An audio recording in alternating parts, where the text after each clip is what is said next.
everyone. So my report for today is about models of learning. So when we say models of learning, ito yung mga modelo or syempre models na ginagamit natin sa ating mga kaalaman or ating mga nalalaman or mga natututunan. And here we have 13 models for learning. And the first one is rotation or rotating model. So pag sinabi nating rotation, from the word rotation, umiikot.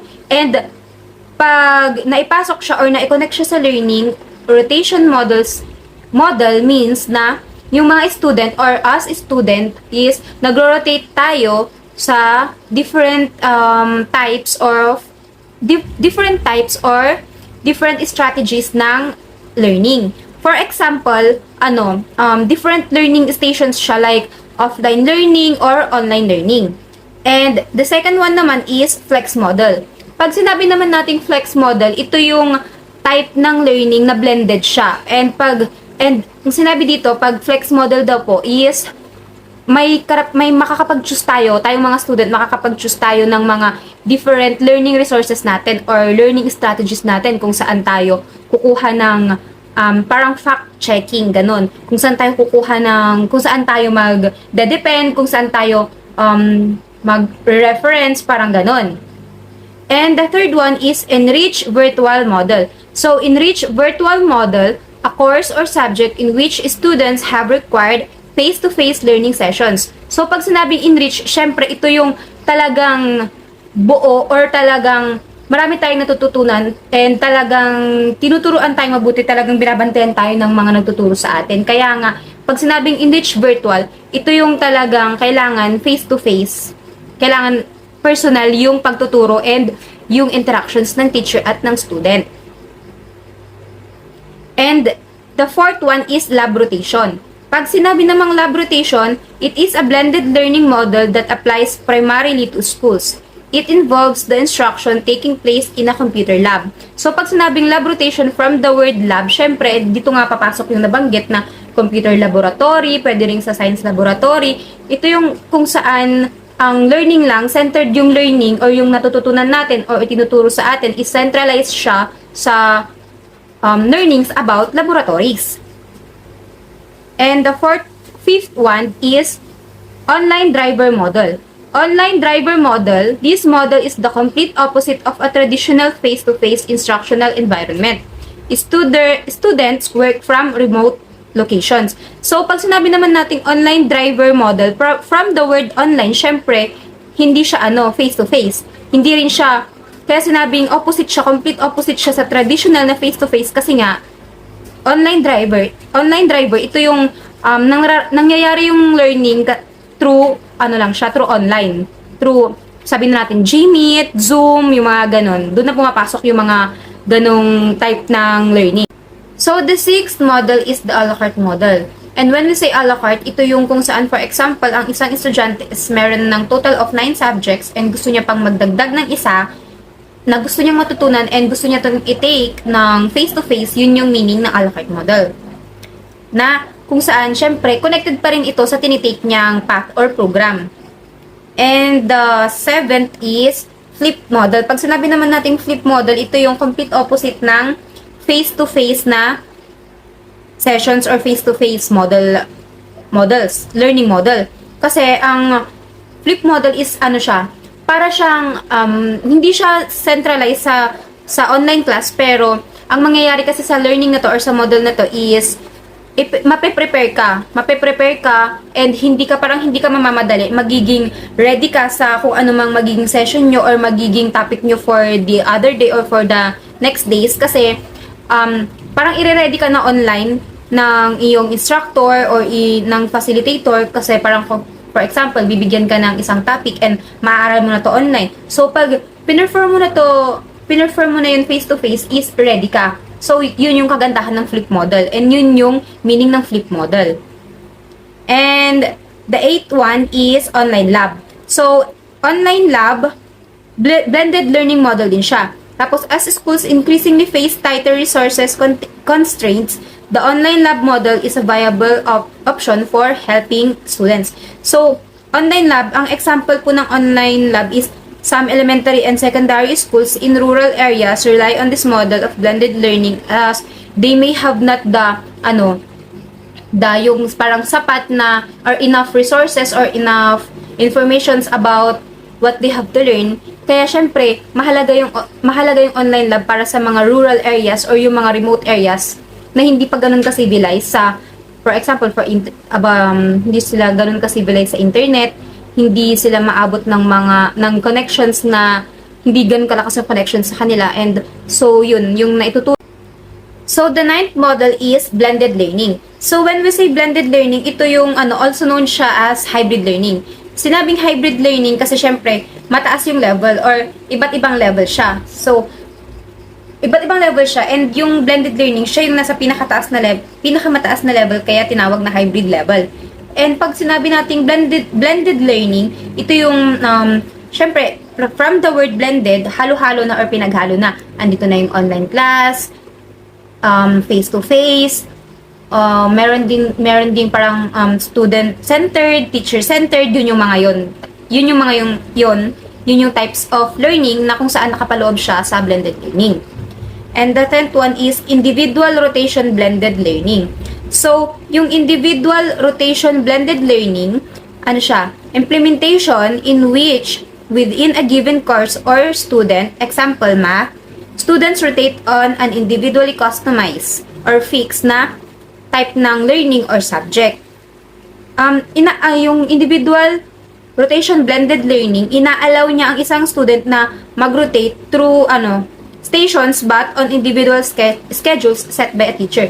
Kung yung una kong nabanggit is yung rotation model, yun yung kung saan naman ang nangyayari is parang ang student is pwede siyang mag-rotate through different stations or different subjects or learnings na pwede niyang matutunan. Ito naman sa individual rotation blended learning, kailangan dito from the word individual, isa lang. Hindi siya pwedeng pagsabay-sabayin. Like, hindi pwedeng porket gusto mo tong matutunan is yun na agad. Kailangan may schedule siya and isiset siya ng teacher kung gusto mo siyang matutunan. Ganun yung individual rotation blended learning. And 11 is the playlist. The playlist, think of a playlist as an individualized checklist of tasks or activities to complete. So, pag sinabi nating playlist, syempre, ito yung parang pagkakasunod-sunod kung ano yung mga dapat nating gawin, dapat nating matapusin, or dapat nating matutunan. For example, pag mayroong binigay na topic sa'yo, syempre, pag sinearch mo yon or pag nag-conduct ka ng research about doon, yung mga informations about doon, syempre, hahatiin mo yun or may mga lalabas doon na mga connected doon or mga nakapaloob doon. And yun yung sinasabing the playlist, yun yung pagkakahati-hati or pagkakahanay-hanay ng kung anong nakapaloob na dapat mong matutunan doon. Kasi hindi porket may binigay sa yung certain topic is yun na lang yung aaralin mo or yun na lang yung matututunan mo. So, the 12th model is flipped classroom. Kung kanina merong flip model, ngayon naman merong flip classroom model. So, yung flip classroom model, para din siyang parang medyo malapit siya sa remote na blended learning or remote na type ng learning model. Kasi, ang nangyayari dito sa flip classroom is, nag-aaral tayo, we study at school, pero we learn at home. Parang, kunwari, kung ano yung natututunan natin sa school, pagdating natin sa bahay is, mas pinapalawak pa natin or mas conduct pa tayo ng mga informations or kumakalap pa tayo ng kung ano-ano pang connected doon sa topic na yun or mga inaral natin yun kasi nga gusto pa nating mapalawak yung kaalaman natin about doon sa certain topic na yun. And the last model is hybrid courses. So when we say hybrid courses, ito yung combination ng 2 or more learnings. So ang hybrid courses, mix siya ng in-person or face-to-face at ng remote participation or online class. So, ang sinasabi dito sa hybrid courses, ito yung learning kung saan parang meron siyang parang separation, ganun. Kasi kung sino yung mga kayang makipag face-to-face, go sila. And kung sino yung hindi kaya, syempre, sa remote sila or sa online participation sila. Ganun yung meaning ng hybrid courses. Parang hindi ka maiiwan, hindi porket hindi ka attend ng face-to-face is hindi ka na matututo or hindi ka na pwedeng turuan. Kasi pwede ka namang makipag-participate remotely. So, our second topic for today is about offline versus online learning communities. Unahin natin yung offline. Pag sinabi nating offline, syempre walang connection, hindi siya online. So, sa madaling salita, face-to-face to. Dito pumapasok yung nasa school tayo, doon tayo natututo, doon tayo may interaction within, dahil nga student-centered, student learning-centered na tayo ngayon, mahalaga talaga yung interaction pagdating sa offline. Ito yung syempre, yung mga reports, yung mga demonstrations, yung mga recitations natin is nangyayari siya online, personally, face-to-face with the students, mga klase natin, and with our teacher. And the second one is yung online learning communities kung saan with the help of gadgets such as phones, laptops, tablets, and kung ano-ano pang types ng gadgets na pwede natin gamitin para makipag-interact sa classmates natin and sa teacher natin pag tayo ay merong klase sa sinet na time or sinet na day ng teacher natin. And ito yung nangyari nung pandemic days natin, nagkaroon ng online class learning, naging modular yung mga students kung saan binibigyan sila or nire-releasean sila ng teacher ng mga paperworks at dito nakapaloob kung ano yung matututunan nila that whole semester or that whole grading. Ngayon naman, merong advantages and disadvantages ang offline learning and online learning. So, syempre, ang unahin natin ng offline learning, ang disadvantage kasi nito, example natin yung mga remote areas or yung mga uncivilized areas. Syempre, ang education kasi mahalaga talaga yan sa ating lahat. Hindi lang sa may mga kaya, sa lahat talaga. And, kaya in example natin ang remote areas or uncivilized na areas kasi yung offline learning, hindi siya ganun ka sa kanila. Parang hindi siya ganun ka-helpful. Kasi syempre, yung pag sinabi kasi nating remote areas, ito yung mga sa bundok or yung kung ano-ano pa yung mga dapat nilang daanan para lang makapasok sila. So, imbis na pumasok sila, mas pipiliin nilang wag na lang. Magstay na lang sa bahay kasi parang mas at risk sila pag tinuloy pa nilang puntahan yun or ituloy pa nilang pumasok. Kasi nga, grabe pa yung mga dadaanan nila. Like, mabato siya, dadaan pa sila ng bundok or dadaan pa sila sa sobrang tarik na or sobrang lalim na tubig and yung kung hindi man sila mismo sa tubig dadaan is may mga bridge man doon is hindi siya ganun ka sturdy and maaari pa silang madisgrasya. And pagdating naman syempre pagdating naman sa advantage, syempre example na natin sa atin na ganito nung pandemic days kasi ang daming nagrereklamo na syempre ang hirap naman talaga pag modular ka, hindi parang feel mo hindi din ganun ka okay or hindi din ganun ka ano yung mga knowledge and information na nakakalap mo kasi nga online lang. Hindi ka na-accommodate masyado ng teacher mo kasi syempre yung interaction nyo is online nga lang. And I mean offline pala. Pagdating sa offline kasi yung advantage ng offline is example ko sa amin ngayon ang nangyayari kasi pag offline ang kagandahan nito, yun, example natin yung pandemic days nga, kasi hindi nga yung interaction mo nga parang limited lang. So, mas piniprefer talaga ng mga students like me, karamihan is, ang klase is offline. Para syempre, may face-to-face interaction, nakakapunta ka ng school, and yung mga questions mo, parang andali mo lang siyang i-ask sa teacher. And madali mo rin makukuha yung sagot kasi nga face-to-face yung interaction.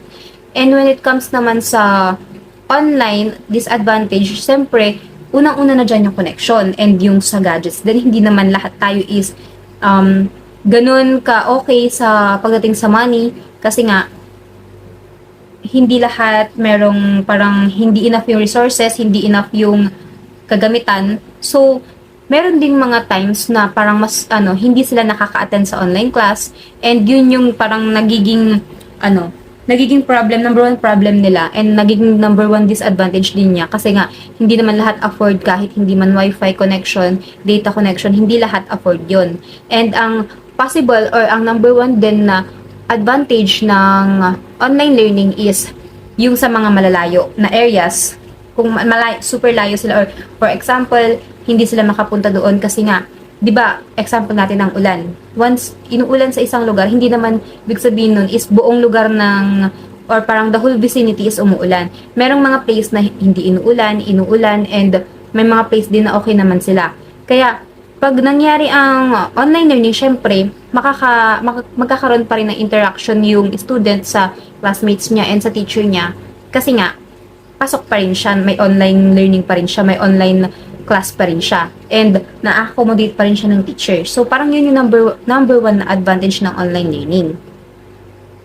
And kung tatanungin naman ako, kung anong mas okay, syempre talaga mas prefer ko yung offline learning kung saan face-to-face nga yung interaction mo within your teachers and within your classmates. Kasi mas makikita mo doon kung mas makikita mo doon kung parang gaano ka cooperative or ka participative yung classmates mo sa sa klase nyo or sa once may reporting, once merong demonstration, ganun.